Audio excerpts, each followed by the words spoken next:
Namo tassa bhagavato arahato sammasambuddhassa. Today, we continue our study of the Four Noble Truths. Last time, we discussed the truth of suffering, dukkha sacca. Today, we delve into the second noble truth, the truth of the origin of suffering, Samudāya Sacca.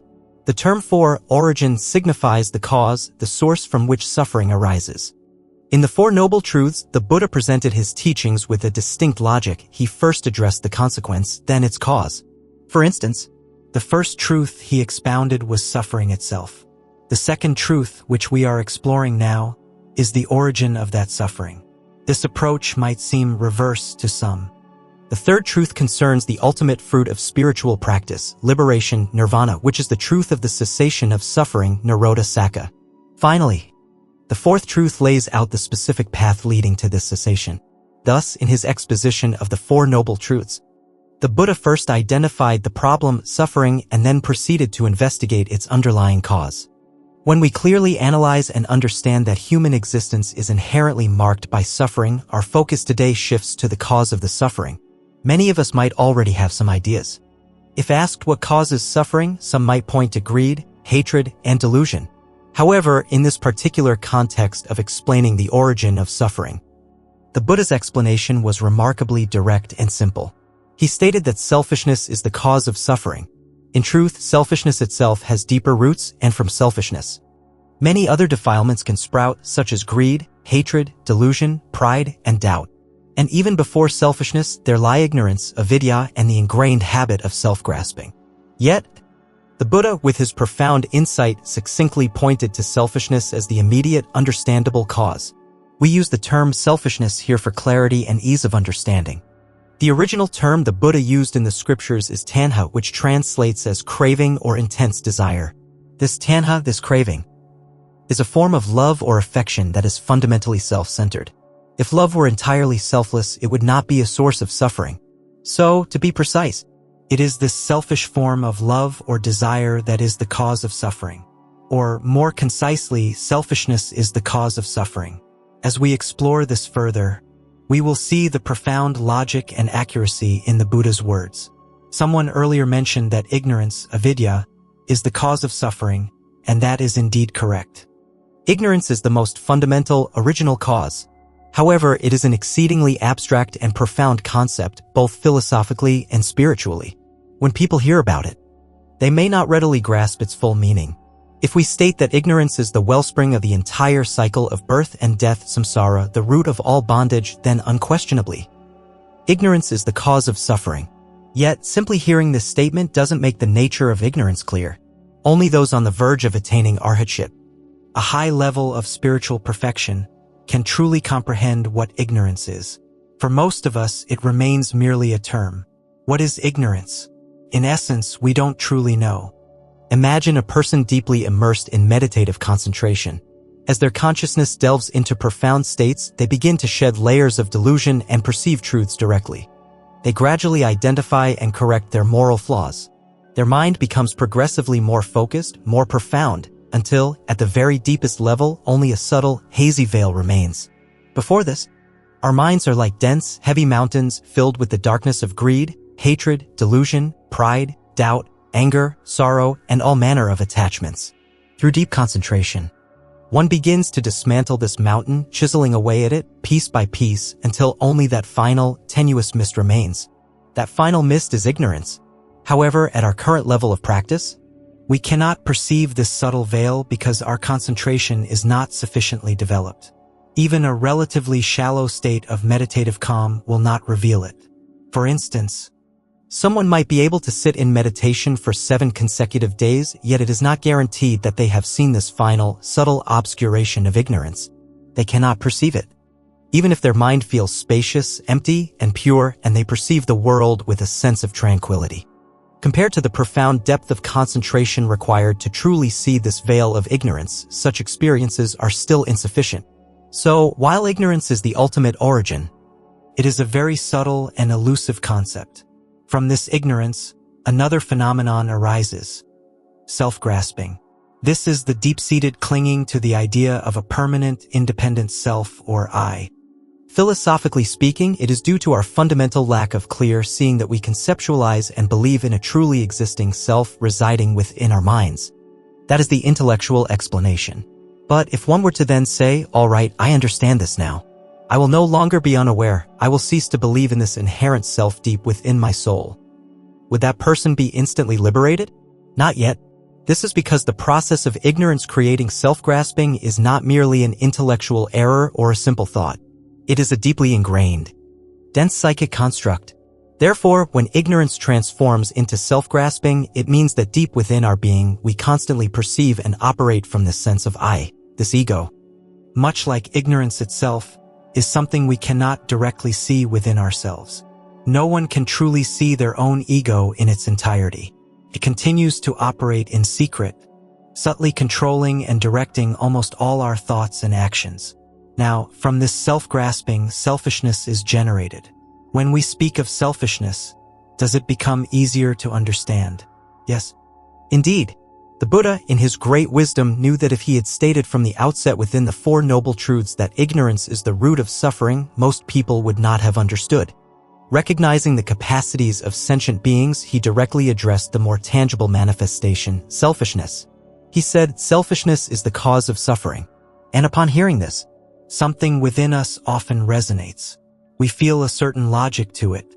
We intuitively sense that if we live our lives solely for ourselves, seeking only our own pleasure, happiness, wealth, and fame, something is fundamentally amiss and ultimately we will only bring suffering upon ourselves. The Buddha's statement strikes a chord of truth, often resonating with our innate conscience or intuitive wisdom, even before detailed explanations or proofs are given. So, how exactly does this selfishness lead to suffering? Let us consider this through three aspects. First, there is psychological suffering. When a person is driven by selfish desires, for example, the intense desire to become wealthy solely for oneself, their mind is rarely at peace. They must constantly be preoccupied with calculations, plans, and worries. The Buddha identified this mental agitation itself as a form of suffering. From the Buddhist perspective, true happiness is synonymous with inner peace, a tranquil mind. Therefore, any state of mental disturbance or agitation is, in itself, a form of suffering. This might initially be a subtle form of suffering, a persistent unease, so we might not recognize it as such and continue to pursue our selfish goals. Second comes physical suffering. The relentless pursuit of selfish objectives often demands significant physical exertion and endurance. One might work to the point of exhaustion, stay up through sleepless nights, travel arduously, and endure immense stress, all to satisfy these self-centered ambitions. This is the physical toll. Anyone who has strived to make a living or build a business knows the arduous nature of such endeavors. Third, and often the most severe, is the suffering that comes from karmic retribution. On the path to fulfilling selfish desires, such as amassing wealth, individuals may, consciously or unconsciously, engage in actions that harm others. They might resort to deceit, exploitation, or ruthless tactics to outdo competitors. For example, a large company might use underhanded strategies to bankrupt a rival, causing many people to lose their jobs and fall into hardship. The suffering inflicted through such actions creates negative karma, even seemingly small, everyday acts of dishonesty. If motivated by selfishness, like a shopkeeper slightly misrepresenting profits to make a sale, contribute to this web of karmic consequence. When one is driven by the desire for personal gain, it's easy to step on others to get ahead, thereby staining one's path with wrongdoing. The more one strives for personal success in this heedless way, the more likely it is that their hands and heart become darkened by these unwholesome actions. And once such negative karma is created, future suffering as a consequence is inevitable. This karmic suffering is often the most devastating, while mental and physical suffering might be endured or temporarily overcome. The ripening of negative karma can bring about truly tragic circumstances, binding us to pain, regret, and sorrow either in this life or in future lives. The Buddha also explained this process through the 12 links of dependent origination. A key link in this chain is, from feeling, Vedanā, arises craving, Tanhā. What is feeling? It refers to any sensation we experience, pleasant, unpleasant, or neutral. When we experience a pleasant feeling, a sense of enjoyment, delight, or comfort, there is an immediate, almost automatic tendency for craving to arise. This craving is the selfish desire to hold onto that pleasant feeling, to prolong it, to repeat it, to acquire more of whatever caused it. This is a fundamental psychological law. Enjoyment, in this sense, invariably fuels selfishness. Whatever gives us pleasure will make us desire it more and, in doing so, strengthen our self-centered tendencies. Consider a simple example. If you particularly enjoy a certain type of food, say boiled water spinach, the liking for it, the pleasant taste, immediately creates a desire to have it again. That is craving in a mild form. The stronger the pleasure derived from something, the more intense the craving and the deeper the resulting selfishness. This is evident with addictions. For instance, tobacco can create a powerful addiction, leading to suffering for oneself and others. Alcohol addiction can be even more destructive. The intense pleasure some derive from it can lead them to neglect all responsibilities, lose their dignity, and cause immense suffering to their families. The Buddha taught that the karmic consequence of such intoxication and heedlessness can be rebirth in states of mental instability or even madness. The craving mind, by constantly seeking states of oblivion or intense, uncontrolled excitement, creates the causes for future mental disarray.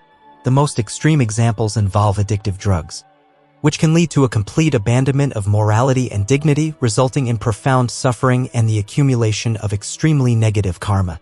Another example is gambling or playing the lottery.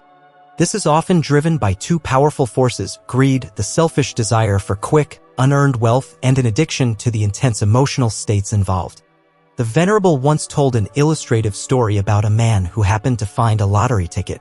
The draw for this ticket was not for another week. Throughout that entire week, the man was in a state of constant agitation.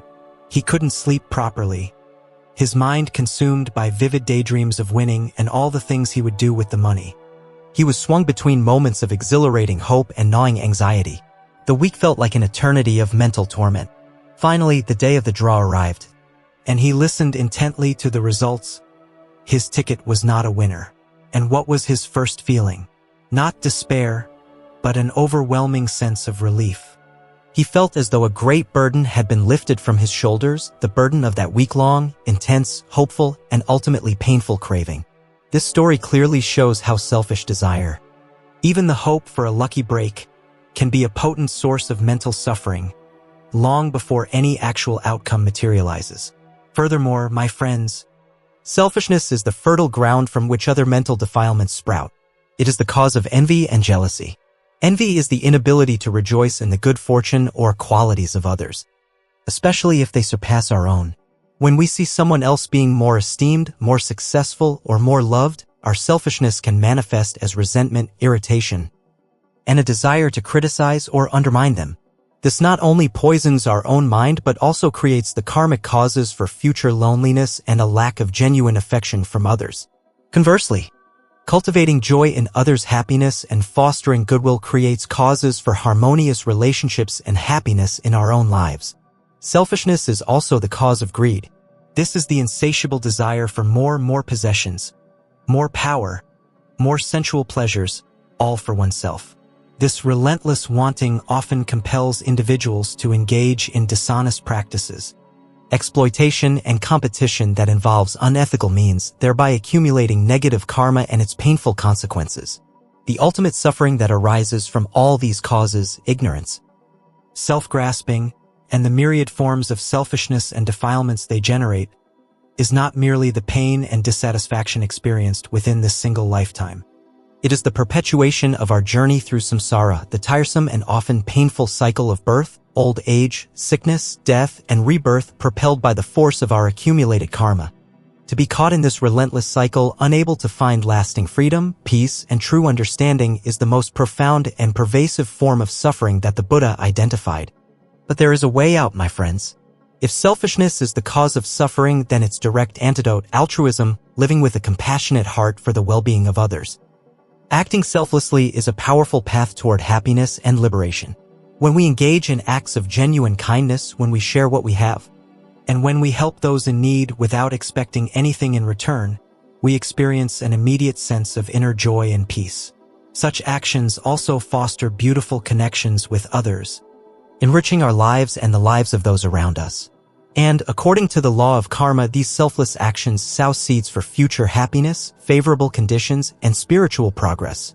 Where does this capacity for altruism and ethical conduct arise, especially if our minds are so often clouded by ingrained patterns of selfishness? It stems from a precious quality inherent in human beings, a faculty the Buddha encouraged us to recognize and cultivate: our conscience.